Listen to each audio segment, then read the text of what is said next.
Well, Georgia is one of only 5 states that does not have a hate crime bill, but now the Georgia Legislative Black Caucus is introducing its own hate crime bill.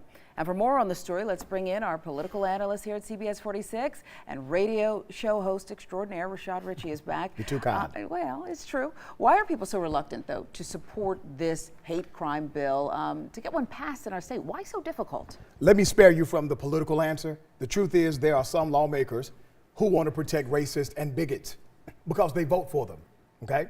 So when you look at this hate crimes bill that's being presented by the Georgia Legislative Black Caucus, it creates real penalty.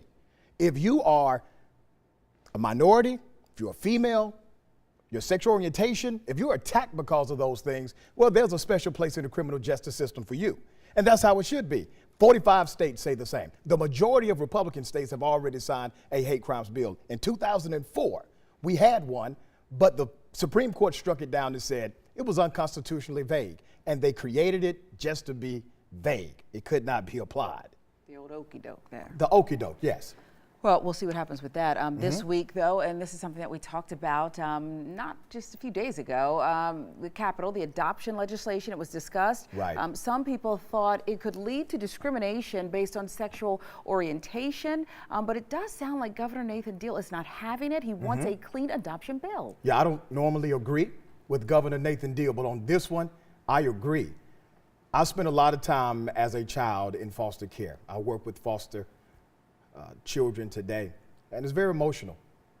When they play politics like this, it's time out for that. Governor Nathan Deal stood up, and he stood up for children, and he told Republicans to give him a clean bill. You know what that means? That means take out all of this sexual orientation talk and the possibility of someone discriminating based on that. Because you know what? Children care about one thing.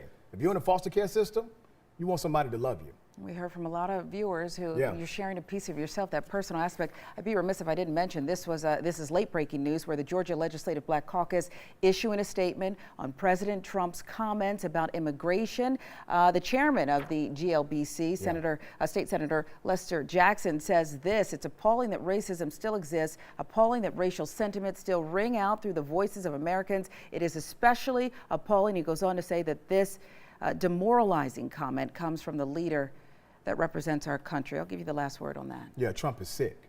That's my last word. Well, we'll leave it at that. Yeah.